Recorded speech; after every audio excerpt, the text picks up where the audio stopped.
It has been estimated that the hydrogen economy has the potential to add 3.6% to our gross domestic product. Umengameli Cyril Ramaphosa uthi igezi ephehlwa ngemhlaza izokuvula amathuba wemisebenzi kuphele umhlaba ebantwini. I voluntarily joined the EFF without any motive of personal gain or material benefit.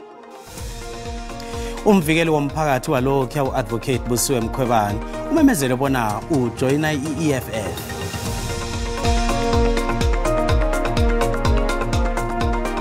Sizikhatsha ukusuka emzimkhulu wezokhatsha uGlen Park ziza kwesatshisa ngesindebele akwande emakhaya. Umongameli Cyril Ramaphosa uvule umhlangano we-Green Hydrogen eKapa namhlanje embizweni yesibili yokubonisana ngegezi engasilaphazi umoya webhoduluko eKapa. Umnqopho wembizo le ukubonisana nababelani bekoro yegezi ngamahlelo wokufumana imali ezokusetshenziselwa ukuthuthukisa ukutholakala kwegezi ephehlwa ngemhlaza. uRamaphosa uthi uhlelo leli lizokwandisa amathuba wemisebenzi kwehle nesibalo sabantu abangasebenzi kweSouth Africa. Phakathi nekoro yangeqadi bahlangene emhlanganweni wehlelo lokukhiqizwa kwegezi ehlongekileko eKapa lapho bafuna indlela zokukhulisa ikoro le. Umoya ohlanzekileko ulethwa kusetshenziswa kwamahlelo amatsha ukuhlwengisa umoya osilaphezekileko ongabe busetshenziswa ukuphehla imbaseli enkampanini ezithutha impahla, amakhemikhali kanye nenkampanini eziphehla isimbi. Umengameli uRamaphosa uthi ihlelo leli lizokuvikela ibhoduluko kuqalwe bona lifake amaphesente alithumi namkha ama-20 emvangweni wamandla begodwa lokhu yokwehlisa ukusilaphazeka kwebhoduluko ngamaphesente ama-50. It has been estimated that the hydrogen economy has the potential to add 3.6% to our gross domestic product by 2050 and approximately create at the minimum 370,000 jobs. Njengombana ilizwe lekhethu liqalele nomraro ukuqindeliswa kwegezi ekugcina kusetshenziswa ingaba ezihlukeneko ngomnqopho okulinga ukuyonga. Ungqongqotjhe wegezi unethemba elikhulu lokuthi ihlelo lokuqindeliswa kwegezi lisiza khulu bona igezi ikhuphuke. The backdrop is against the unmet energy demand, what we refer to as load shedding. Of course, the end is in sight. I have to mention that the end is in sight. Well, the lights have been on throughout the weekend. I mean, it's a significant progress. Thank you very much. It starts with small steps. Before we get to 365 days of no load shedding, there must be 1 day, 2 days, 3 days. Umhlangano lo uzokuphela kusasa. Umvikeli womphakathi walokho uadvocate Busiwe Mkhwebane ujoine iEFF. Isimemezelo usikhuphe emhlanganweni weMbikindaba awubizile kwaHafontein eMpumalanga njengoba nasikhuluma nje. I, fighter Busisiwe Joyce Mkhwebane, solemnly declare that I will abide by the aims, objectives, and radical policies of economic freedom fighters as set out in the Constitution of the EFF. I voluntarily joined the EFF without any motive of personal gain or material benefit, and understand that I am not entitled to any position or deployment. I will participate in the life of the economic freedom fighters to strive towards total emancipation of South Africa, Africa, and the oppressed of the world, and will do so as a loyal, active, and disciplined economic freedom fighter. Ungqongqotjhe wamapholisa ubheka icele uthi sebaliqedile ihlelo elihlanganyeleko lokulwa nomraro okumayina ngokungemthetho. Ucele bekhuluma ngemva kwemhlangano yobanjwe ikomiti ekulu ye-ANC ngemgomo ehlukahlukeneko.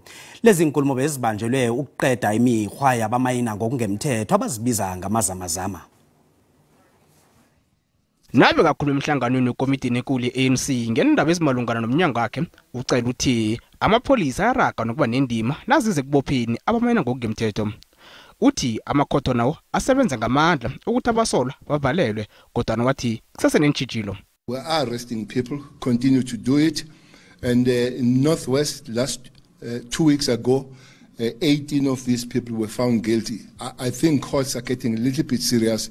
We found guilty 18 of them and were given six months, yes, or 12,000 rands. But usually they are warned and let go.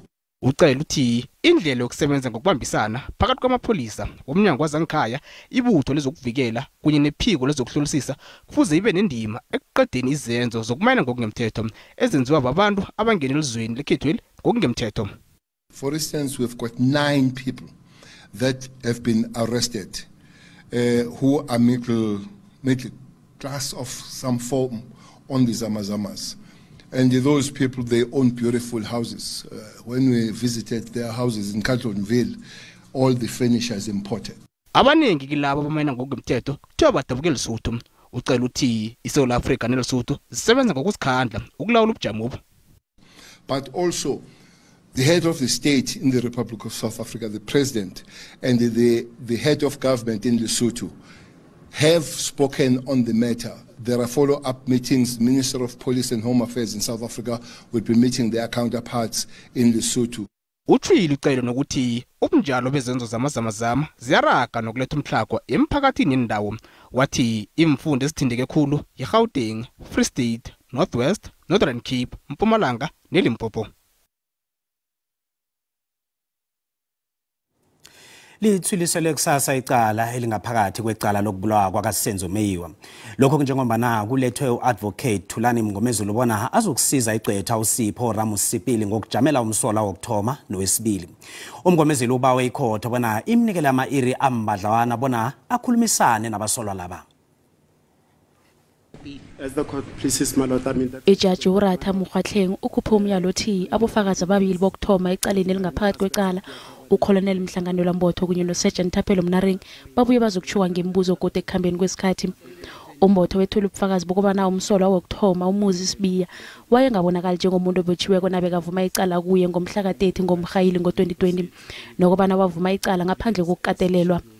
Ipolisi laphekelela uSibiya station samapholisa seDeep Kloof lifakazele ukuchiwe ngumbotho kanti noSergeant Thapelo Mnaring naye ufakaze bona uSibiya akhanga khabetshwe. Lokhu ke kuphikisana nalokho ekuchiwe nguSibiya nomsola wesibili bongandanzi bona babetshwa bakatelelwa bona bavume icala. Ngokutsho kwembalobalo ze-Shoprite Food Index ezihlanganiswe liziko lembalobalo iWorld Data Lab, amaSewula Afrika amaphesenti ama-48 azokulala ngendlala ngo-2025. Imbalobalo lezi zethulwe namhlanje ekuseni njengoba nakuthwaya ilanga lokudla ephasini lonke. Nanyana kunjalo naphezu kwemhlolombono engakarisiko le, imbalobalo zitshengisa ukuba ngcono kwesibalo sabantu abaphuma ekuxhayeleni kokudla. Ngohobo indongojuguluko yokudla elizweneli yehle ukusuka ku-10% yaya ku 8.2%. indlala mraro omkhulu eSouth Africa. Lokhu njengomani ilizwe liragela phambili nokuqalana nemraro eminingi yomnotho. Ukungalingani ubujamo bezulu obungakajayeleki obubangelwa kuchuguluka kobujamo bezulu elizweneli ngokhunye okubangela ukuhlayela kokudla elizweneli. Ihubhululo leWorld Data Lab lithi i-49% yabahlali belizweli bangazifumana balala ngendlala ngo-2025. By 2025, World Data Lab forecast that 49% of the South African population will be living in food insecure conditions and 21% of children will unfortunately be stunted in 2025. I-70% yabantwana beSouth Africa babelethelwe emndenini ehlagako kanti ngokutsho kwehlangano yezokudla nezokulima ephasini pheze abantwana abayi-20 million ephasini babhodwe liphango. I-Shoprite Group ithi ngikho lokho ekwenza bona ifuna ukuqinisa imizamo yayo yokuphungula indlala elizweneli ngokubambisana nababelana abahlukahlukeneko. But our individual efforts won't massively shift the needle. And that's why we have to work collaboratively across the value chain, including agriculture, manufacturing, retailers, government, and NGOs to address this. Bonelo phambili lembalobalo lezi litshengisa ukuthi 47% yesibalo sabahlali beGauteng sizokuhlalelwa kudla kanti iphesenti linye labo babantu abahlala endaweni zemakhaya esifundeni esi.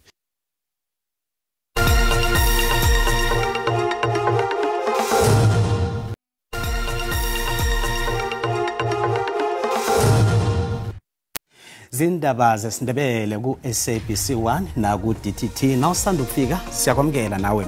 Khumula bona indaba ezi ziyatholakala ku YouTube na ku Facebook.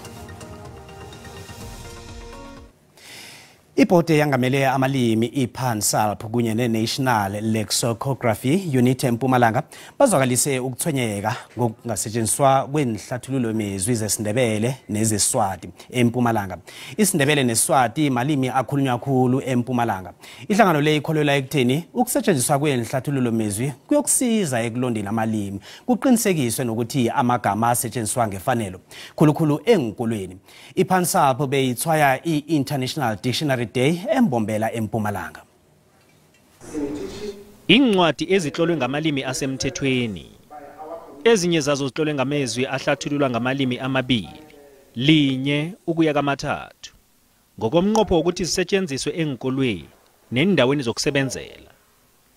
Nanyana kunjalo abahloli benhlathululo mezwi zesiNdebele nezesiswati bathwenyekile ngokuthi amalimi la kancane kancane ayafadalala. Lenhlathulula magama ngizo kanye ezingaba khona ukubasiza ekutheni bakhona ukufunda bazwisise njenganje zehlezi ema-ofisini wabavezi mitlolo ama-publishers. Uma ngabe ilimi lisetshenziswa liyakhula kodwa uma sitobhala incwadi ngesiswati tingafundwa etikoleni lolo lwimi ngeke lithuthuke.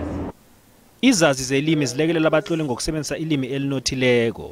Siswati saseshiselweni nesakahoho nesenkhabave sihambe sibe nemagama langafanani kepha siyawahlunga siwabuke emagama lamukelekile. Nanyana kunjalo bakhona abanye abafundi abathi kuyabalekelela ukusebenzisa inhlathululo mezwi ukwenza imisebenzi yenkolo. Sekulandzela ama-exam siyakhona ukuthi igama lesingakalitholi lesingaladi ukuthi silibuke tuwe dictionary. Asendleleni amahlelo okusungula isihlathululo mezwi sabatoliki ngezandla. Ihlangano yabafundi bemazwikeni wefundo ephakemeko Iindebele Student Association ithokoze ngabonongorwana abafundi abamandebele abasebenze kuhle emfundweni zabo ema-university nemakholeji welizweli ngomnqopho wokukhambiselela ikuthalo yokufunda. Umnyanya wabonongorwana lo bowubanjelwe lapha emzimkhulu waka SABC eAuckland Park bowukhanjelwe bafundi, abavumi, abalingisi, abahathi kunye nengwenyama yamandebele umakhosoke wesibili iphumelele. uComfort Masombuka beka lapho wasihlanganisela nakumbiko.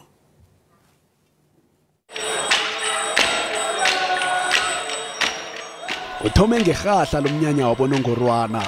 Umnyanya wehlandla lesithathu lapha Iindebele Student Association beyihlomisa khona abafundi bemazikweni wefundo ephakemeko abamandebele ngabonongorwana. Ngomnqopho ukukhuthaza bona barorobhe khudlwana emfundweni zabo begodwa badose nalabo bezangemva bona nabo bakhuthalela ukufunda nokulonda isiNdebele njengelimi. Umsungulo obuyabe ngumengameli we-NSA uThamsanqa Mahlangu uthi ihlangano le iqinisekisa bona abafundi bahuluphele kuzihlomiseni ngeziqu. Umnqopho ihlangano yethu ukubuthelela abantwana aba senze isiqiniseko sokubana imberego yabo abayenzako enkolweni esiphakemileko ya celebratiwe esichabeni sekhethu samandebele. uMahlangu uthi ihlangano le ineminyaka emihlanu yasungulwa ngomnqopho wokubuthelela abafundi abamandebele ema-university nemakholeji welizwe. Abafundi abazuzileko bathi vele babafanele abonongorwana aba ngombana nakuyincwadi yona bayidla bebasele nomhluzi wayo. It all takes ukuzimisela, ukuzikhandla nokwazi ukuthi uzeleni mawuse university. Akuthi ukuthi asihlangabezana nentshijilo. Sihlohlolezana ukuthi abantwana abasekhaya bakhuthale bazwisise ukuthi okay ukukhamba uye university yokufunda ngesiNdebele o wenze enye mhlawumbe i-degree mara ezokubuyisa uthi ubuyisele emphakathini noselucedile ngayo. Into engisizileke ukuthi ngithola unongorwana lo ukuzikhandla ukufunda ngamandla nevision enginayo. Ingwenyama umakhosoke wesibili ithe umnyanya lo uyatshengisa bona kunomkhanyo ngoba ivangeli abalishumayeza abantwana bamandebele lokuthi abakhuthalela ifundo mbala liba nemphumela emihle. Umnyanya lo namhlanje unginikeze amandla okubona ukuthi ivangeli elinokho asikaliphathisi sodwa, siliphethe sibanengi kangaka. Kusho khona ukuthi ivangeli sizokuphumelela kilo. Abavuma abahlukahlukeneko banandisile emnyanyeni lo kwaba kuhle kwabanjaya.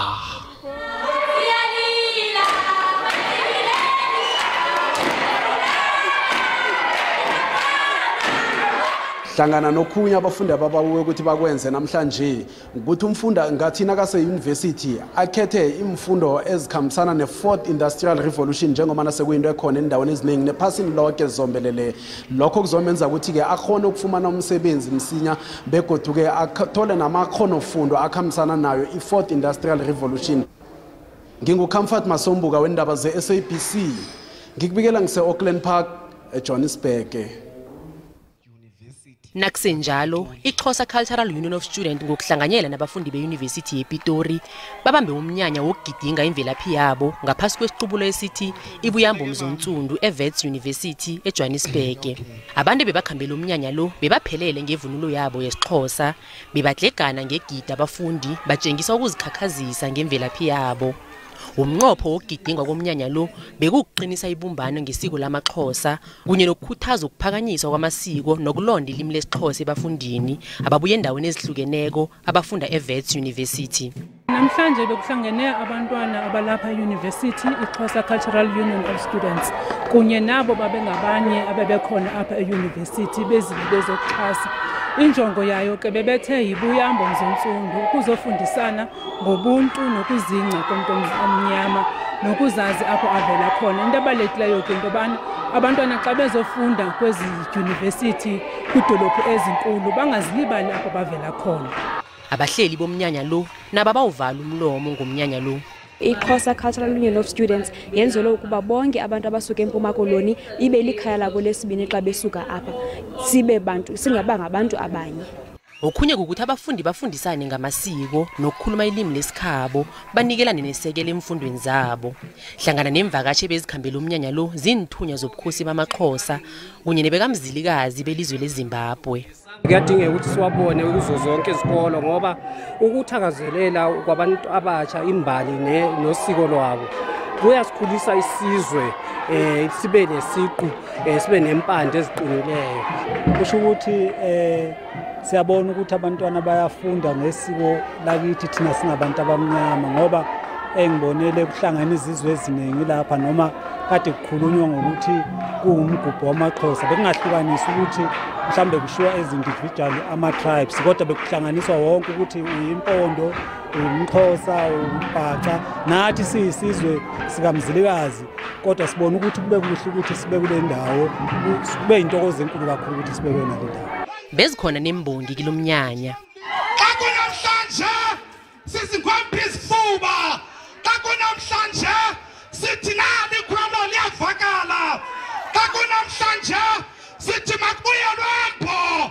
Kanti abafundi bebakhambela umnyanya lo bathi kuqakathekile ukuzikhumbuza bona ungubani nanyana ngabe ukuphi. Njengomana nawo umbukela uzibonele ekhaya lo bekumnyanya wokugidinga nokuthuthukisa amasiko ahlukeneko ahlele bafundi abakhuluma ilimi lesiXhosa eWits University. Endabeni ze-SABC ngingudlozi Mnisi. Kanekhasini lethu leFacebook sibuze ukuthi uthini umbono wakho ngenhlangano zabafundi emazikweni aphakemeko ezihlose ukukhuthazana ngefundo nemvelaphi yabafundi. Nakumbono wakho uyalandela mbukeli.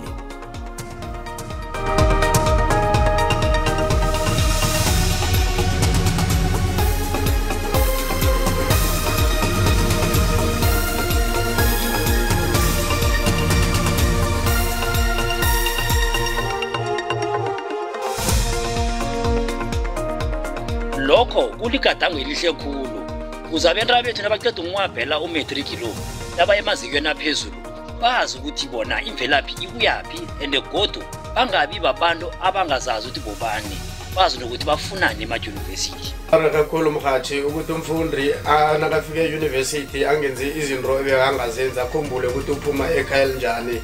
Nathi futhi abazali fanele sidlale indima enkulu ukufundiseni abantwana bethu ukuthi umntwana nje mntaziphathe njani. Kubalulekile ukuthi umuntu ati imvelaphi ukuthi uvelaphi kungathi konke lokho labakwendako kungaba yimpumelelo. Labantwana bethu uma bafika ema-university bese bayachinja baphile enye impilo. So keep it up guys. Nabotishara abenza i-life orientation engathi banga-attenda such events babancede labantwana pick up. Umbono ke umbukeli SABC ayizukuthwesa umlando wokuziphenela ngombono wombukeli. Nasiphosa ilihlo kezemali, iranda liqinile nalingasana nezinye imali ezikhulu.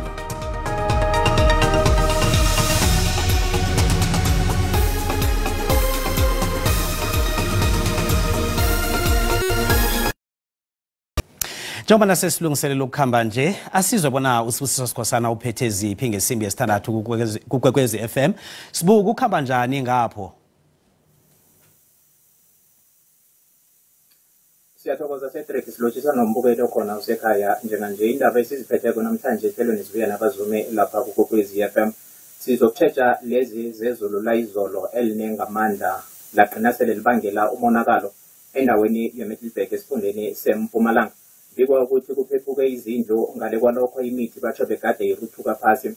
Ngale kwalokho wenze isimemezelo esikhulu khabe yamvikeli womphakathi enarheni u-advocate uBusisiwe Mkhwebane. Siyokusonga ngalezi zithi yokuragela phambili nokuthi lilalelwe kusasa ikhotho ephakemeko yePitori icala lokubulawa kukaSenzo Meyiwa. Lezi nezinye zizokuzwakala khona lapha kuKwekwezi FM. Siyathokoza Cedric. Sikuthokozile Sibu. Ziphelela laphaza namhlanje zikhona ngeSwati kusasa ngesikhathi esifanako. Ungaphundwa lihlelo sibuya nenyanda ku-DTT naku SABC Plus kusasa ngesimbi yesithandathu. Uyalithola nesikhasini lethu leFacebook. Siyathokoza. Nisale kuhle.